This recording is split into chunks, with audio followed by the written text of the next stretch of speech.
আলহামদুলিল্লাহ বলতে থাকবেন, 10 টাকা খরচ হবে, 20 টাকা আসতে থাকবে। 1 কেজি মানুষকে খাওয়াবেন, 3 কেজি আসতে থাকবে। একটু জোরে জোরে বলেন না সুবহানাল্লাহ। তাহলে আলহামদুলিল্লাহ কয়েকটা কাজ করবে। আলহামদুলিল্লাহ প্রথম কাজ করবে, আপনার ব্রেইন থেকে টেনশন দূর করে দিবে।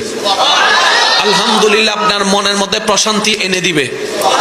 আলহামদুলিল্লাহ আপনাকে দুশ্চিন্তা থেকে বাঁচাই দিবে। আলহামদুলিল্লাহ আল্লাহর প্রতি আপনার দিলের ভালোবাসা বাড়াই দিবে।